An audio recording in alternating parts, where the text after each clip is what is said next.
মমতার master stroke, লক্ষ্মীর ভান্ডার এখন অতীত। ভোটের আগে মহিলাদের হাতে ঋণ সহায়তার বার্তা দিলেন মমতা। স্বনির্ভর গোষ্ঠীদের ঋণ প্রাপ্তিতে গতি আনতে তৎপরতা নবান্নে। নীলবাড়ি লড়াইয়ের আগে শাসকের নজরে গ্রামীণ ভোট। ভোটের আগে নবান্নের নতুন তুরুপের তাস। স্বনির্ভর গোষ্ঠীর হাতে ঋণের চাবি। গ্রামীণ মহিলাদের হাতে আসছে আর্থিক শক্তি। বিধানসভা ভোটের আগেই বড় পদক্ষেপ সরকারের। নবান্নের নজরে গ্রামীণ ভোট ব্যাংক, তাই স্বনির্ভর গোষ্ঠীর জন্য ঝড়ের গতিতে এগোচ্ছে ঋণ প্রকল্প। ব্যাংক ও সরকারের যৌথ উদ্যোগে খুব দ্রুতই ঋণ পেতে চলেছে স্বনির্ভর গোষ্ঠী। গ্রামীণ বাংলায় টাকা ঢালছে নবান্ন। ভোটের আগে অর্থনীতিকে চাঙ্গা করতে নয়া রণনীতি। স্বনির্ভর মহিলাদের পাশে রাজ্য সরকার। কর্মসংস্থানে নতুন দিগন্তের সূচনা। লক্ষ্মীর ভান্ডারের পর এবার স্বনির্ভর ঋণ। গ্রামীণ মহিলাদের মন জিততে বিরাট উদ্যোগ নবান্নের। ভোটের আগে মহিলাদের হাসি ফোটাতে সরকারের নতুন প্রকল্পে তুঙ্গে রাজনীতি।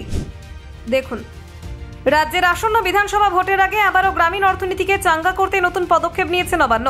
প্রশাসনিক সূত্রে খবর, স্বনির্ভর গোষ্ঠীগুলিকে দ্রুত ঋণ পাইয়ে দিতে বিশেষ উদ্যোগ শুরু করেছে পশ্চিমবঙ্গ সরকার। এই পদক্ষেপের মাধ্যমে সরকার গ্রামীণ অর্থনীতিকে আরও শক্তিশালী করার পাশাপাশি কর্মসংস্থান বৃদ্ধির দিকে নজর দিচ্ছে। রাজ্য সরকারের এই নতুন কর্মসূচির মূল লক্ষ্য, প্রত্যন্ত গ্রামীণ এলাকার মহিলারা যাতে সহজে ব্যাংকের মাধ্যমে ঋণ পেতে পারেন। প্রশাসন সূত্রে মত, এই উদ্যোগের ফলে একদিকে যেমন গ্রামীণ বাংলার আর্থিক কাঠামো আরও মজবুত হবে, তেমনি স্বনির্ভর গোষ্ঠীর সদস্যদের আয়ের পথও প্রসারিত হবে। পশ্চিমবঙ্গ সরকারও বিভিন্ন ব্যাংক যৌথভাবে এই প্রকল্প বাস্তবায়নের জন্য পরিকল্পনা তৈরি করেছে। রাজ্যের বিভিন্ন জেলায় ইতিমধ্যে ব্যাংক ও প্রশাসনের মধ্যে সমন্বয় বাড়ানো হয়েছে, যাতে ঋণ প্রদান প্রক্রিয়া আরও দ্রুত ও স্বচ্ছ হয়। সম্প্রতি নবান্নে অনুষ্ঠিত হয় রাজ্য সরকার ও স্টেট লেভেল ব্যাংকার্স সাব কমিটির একটি পর্যালোচনা সভা। সেই বৈঠকে উপস্থিত ছিলেন ব্যাংকের উচ্চপদস্থ প্রতিনিধিরা, জেলা প্রশাসনের আধিকারিক এবং স্বনির্ভর গোষ্ঠী বিষয়ক বিভাগের কর্তারা। সভায় মূলত স্বনির্ভর গোষ্ঠীর ঋণ সংযোগ কর্মসূচির অগ্রগতি নিয়ে বিস্তারিত আলোচনা হয়।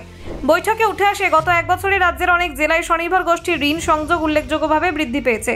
তবে কয়েকটি জেলায় এখনও সেই গতি আনতে হবে। এজন্য ব্যাংকগুলির সঙ্গে আরও ঘনিষ্ঠ সমন্বয় গড়ে তোলার সিদ্ধান্ত নেওয়া হয়েছে। প্রশাসনের একাংশ জানিয়েছে, আগামী দিনে ঋণ প্রদান প্রক্রিয়াকে আরও ডিজিটাল করা হবে। ঋণ আবেদন থেকে অনুমোদন পর্যন্ত পুরো প্রক্রিয়াকে অনলাইনে আনা হবে, যাতে সময় নষ্ট না হয় এবং স্বচ্ছতা বজায় থাকে। একসঙ্গে রাজ্যের প্রত্যন্ত অঞ্চলে যেখানে ব্যাংক পরিষেবা তুলনামূলকভাবে কম, সেখানে মোবাইল ব্যাংকিং পরিষেবা বাড়ানোর পরিকল্পনা নেওয়া হয়েছে। এর ফলে দূরবর্তী এলাকায় স্বনির্ভর গোষ্ঠীগুলিরও সহজে ঋণ পেতে পারবে। রাজনৈতিক মহলের একাংশ মনে করছেন, এই পদক্ষেপের পেছনে রাজনৈতিক উদ্দেশ্য রয়েছে। তাদের দাবি, মুখ্যমন্ত্রী মমতা বন্দ্যোপাধ্যায়ের এই উদ্যোগ আসন্ন বিধানসভা ভোটের আগে গ্রামীণ মহিলা ভোট ব্যাংককে আরও দৃঢ় করার এক কৌশল। তৃণমূল নেতৃত্বের ঘনিষ্ঠ মহল মনে করছে, মুখ্যমন্ত্রী গত এক দশকেরও বেশি সময় ধরে মহিলাদের অর্থনৈতিকভাবে আত্মনির্ভর করার দিকে জোর দিয়েছেন। লক্ষ্মীর ভান্ডার, কন্যাশ্রী, রূপশ্রী, এই সমস্ত প্রকল্পে গ্রামের মহিলারা সরাসরি উপকৃত হচ্ছেন। এখন সেই ধারাবাহিকতার অংশ হিসেবে স্বনির্ভর গোষ্ঠীগুলি ঋণ প্রদানের গতি বাড়ানো হচ্ছে বলে তাদের দাবি। Bureau report, news prime Times.